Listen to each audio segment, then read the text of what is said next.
నమస్కారం. ఈనాటి మన సరికొత్త విశ్లేషణకు స్వాగతం. మీరెప్పుడైనా గమనించారా? కొన్నిసార్లు మనం పనిలో ఉన్నప్పుడు మెదడు మొద్దుబారినట్లు అనిపిస్తుంది కదా. అస్సలు ఏకాగ్రత కుదరదు. ఏదో మబ్బు పట్టినట్లుగా అనిపించే ఈ బ్రెయిన్ ఫాగ్ పరిస్థితి మన పనితీరును అమాంతం దెబ్బతీస్తుంది. సరే, ఇప్పుడు ఈ మెదడు పనితీరు, ఏకాగ్రత, వాటి వెనుకున్న ఆశ్చర్యకరమైన జీవశాస్త్ర సంబంధమైన మూలాల గురించి మనం లోతుగా తెలుసుకోపోతున్నాం. ఇదంతా ఒక సరికొత్త కోణం నుండి చూడాల్సిన సమయం ఆసన్నమైంది. పదండి, మొదలు పెడదాం. సరే, అసలు విషయానికొద్దాం. ఈ ఏకాగ్రత లోపించడానికి నిజమైన కారణం ఏమిటి? పనులపై సరిగ్గా దృష్టి పెట్టలేకపోవడమనేది కేవలం మనలో కష్టపడే తత్వం లేకపోవడమేనో లేదా బద్ధకమనో సమాజంలో చాలామంది అపోహపడుతుంటారు. దీనివల్ల ఏకాగ్రత సాధించలేనివారు ఒక రకమైన అపరాధ భావనానికి గురవుతారు కూడా. కాని ఇక్కడ అసలు విషయమేంటంటే, మానసిక ప్రయత్నం లోపించడం కంటే దాని వెనక ఒక బలమైన శారీరక, జీవసంబంధమైన రహస్యముంటే ఎలా ఉంటుంది? అసలు కారణం వేరే ఉందన్న విషయం ఇక్కడ నిజంగా ఎంతో ఆశ్చర్యాన్ని కలిగిస్తుంది. ఇప్పుడు మీరు చూస్తున్నది ద సైన్స్ పల్స్ వారి నుండి తీసుకున్న ఒక ఆసక్తికరమైన గ్రాఫిక్.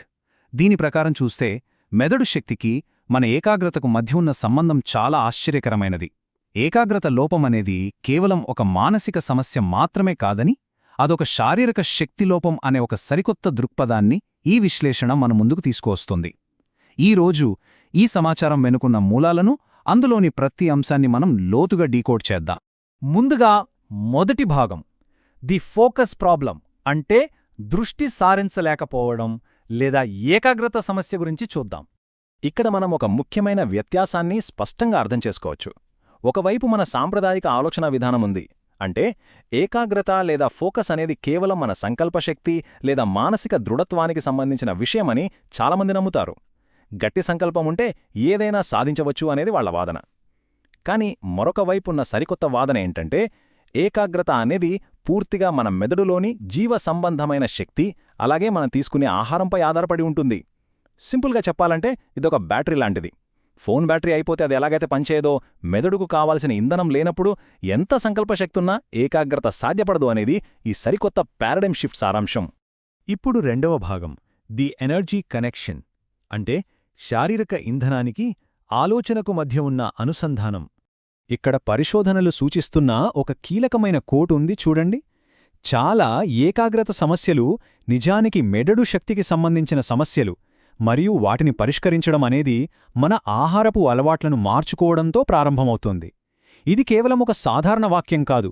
నిజం చెప్పాలంటే ఈ మొత్తం విశ్లేషణకు ఇదే మూలస్తంభం. అంటే ఏంటి? సమస్య ఎక్కడుందో పరిష్కారం కూడా అక్కడే మొదలవ్వాలి కదా. కాబట్టి ఇక్కడ మనం అర్థం చేసుకోవాల్సిన అసలైన పాయింట్ ఏంటంటే, మెదడు శక్తి అనేది ఒక ప్రాథమిక జీవ ఇంధనం. ఇది మన మనస్సుకు అచ్చం కరెంట్ లాగా పనిచేస్తుంది. మన శరీరంలో ఎప్పుడైతే శక్తి స్థాయిలో పడిపోతాయో అప్పుడు మెదడు తన మనుగడ కోసం అత్యవసరమైన ప్రక్రియలను మాత్రమే నడిపిస్తూ ఏకాగ్రత, లోతైన ఆలోచన లాంటి భారీ పనులన్నిటినీ నిలిపివేస్తుంది. అంటే మనం ఏకాగ్రత కోల్పోవడం అనేది మన వ్యక్తిగత వైఫల్యం కాదు, అది మన మెదడులో జరిగిన ఒక విధమైన పవర్ కట్ లాంటిదన్నమాట. తగినంత కరెంటు లేనప్పుడు ఇంట్లో ఫ్యాన్ లేదా టీవీ ఎలాగైతే పనిచేయవో, సరైన ఇంధనం లేని మెదడు కూడా అంతే. సరే, ఇప్పుడు మూడవ భాగంలోకి వెళదాం, విజువలైజింగ్ బ్రెయిన్ డ్రెయిన్. ఈ మెదడు శక్తి ఎలా నశిస్తుందన్నది దృశ్యరూపకంగా విశ్లేషిద్దాం. ఇప్పుడు ఈ స్లైడ్లో నిజంగా ఆసక్తికరమైన విషయమేమిటంటే, తల పట్టుకుని తీవ్రమైన ఒత్తిడితో బాధపడుతున్న ఆ ఆకృతిని, ఆ తలలో ఎర్రటి మెరుపులతో అదుపు తప్పినట్లుగా ఉన్న మెదడును గమనించండి.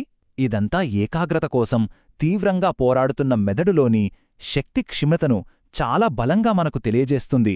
ఈ ఎర్రటి మెరుపులు ఒక రకమైన గందరగోళానికి, లోపల జరుగుతున్న షార్ట్ సర్క్యూట్కి మరియు అదుపు తప్పిన శక్తికి ప్రతీకగా నిలుస్తున్నాయి. ప్రతిరోజూ బ్రెయిన్ ఫాగ్తో ఇబ్బంది పడే ఎంతోమంది అంతర్గత వేదనకు ఇది అద్దం పడుతుంది కదూ. నెక్స్ట్, నాలుగో భాగం, ది డైటరీ సొల్యూషన్. ఆహారం ద్వారానే దీనికి అసలైన పరిష్కారం. ఇక్కడ ఈ చిత్రం ఎంత అద్భుతంగా వివరిస్తుందంటే, ఆ మండుతున్నట్లుగా ఉన్న అలసిపోయిన మెదడుకు సరిగ్గా పక్కనే ఉన్న ఈ ప్రకృతి సిద్ధమైన పోషకాహారాన్ని చూడండి. ఇది ఒక చక్కటి విరుగుడుగా పనిచేస్తుంది. ఒకవైపు కాలిపోతున్నట్లుగా ఉన్న సమస్య ఉంటే దానికి ప్రతిగా మరోవైపు చల్లటి స్వచ్ఛమైన పరిష్కారం ఇక్కడే ఉంది.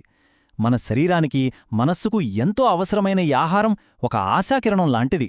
ఇది లోపల ఉన్న గందరగోళాన్ని తగ్గించి తిరిగి ప్రశాంతతను సమతుల్యతను తీసుకురావడానికి ఎంతగానో సహాయపడుతోంది. ఇక 5వ భాగం ఫ్యూయలింగ్ ద మైండ్. మనస్సుకు ఇంధనమిచ్చే ఆ సరైన ఆహార పదార్థాలు ఏంటో చూద్దాం. ఈ చిత్రంలో మనకు స్పష్టంగా కనిపిస్తున్నవి ఏంటంటే బ్లూబెర్రీస్, బాదం పప్పులు, అవకాడో, బ్రస్సెల్స్ స్ప్రౌట్స్ మరియు ఆకుకూరలు, వివిధ రకాల విత్తనాలు, అలాగే దానిమ్మ పళ్ళు. ఇవన్నీ కేవలం సాధారణ ఆహార పదార్థాలు మాత్రమే కాదు సుమా, ఇవి మన మెదడుకు తక్షణమే శక్తినిచ్చే అద్భుతమైన ఇంధనాలు.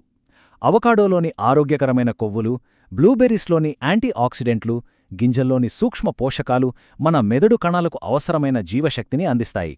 ఈ పోషకాలు నేరుగా మెదడులోని ఆ పవర్ కట్ను సరిచేసి మన ఆలోచనా సామర్థ్యాన్ని తిరిగి పెంచుతాయి. ఇప్పుడు ఇదంతా ఒకదానితో ఒకటి ఎలా ముడిపడి ఉందో చూద్దాం. ఈ మొత్తం ఆలోచనను మనం కేవలం 2 సింపుల్ స్టెప్స్గా విభజించవచ్చు. మొదటి స్టెప్, ఏకాగ్రత లోపించడమనేది మన వ్యక్తిగత లోపం కాదు, దాన్ని మెదడులో శక్తి లోపంగా మనం గుర్తించాలి. ఇక రెండవ స్టెప్, ఆ కోల్పోయిన శక్తిని తిరిగి పొందడానికి మన రోజువారీ డైట్ను పూర్తిగా సరిదిద్దుకోవాలి.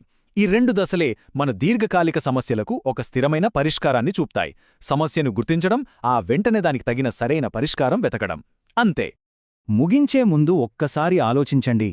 ప్రస్తుతం ప్రపంచవ్యాప్తంగా ఎంతోమంది ఎదుర్కొంటున్న ఈ తీవ్రమైన ఏకాగ్రత సమస్యల వెనక ఆధునిక కాలపు అనారోగ్యకరమైన ఆహారపు అలవాట్లే దాగి ఉన్న ప్రధాన కారణమా?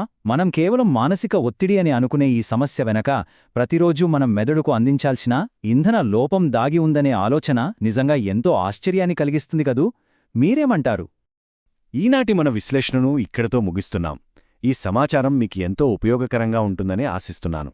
ఇలాంటి మరిన్ని ఆసక్తికరమైన విశ్లేషణల కోసం తప్పకుండా లైక్ చేయండి, షేర్ చేయండి మరియు సబ్స్క్రైబ్ చేసుకోండి. బెల్ ఐకాన్ ప్రెస్ చేయడం మర్చిపోకండి.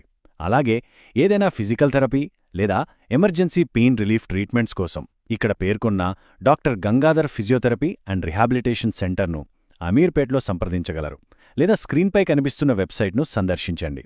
మళ్ళీ మరొక అద్భుతమైన విశ్లేషణతో కలుద్దాం. ధన్యవాదాలు.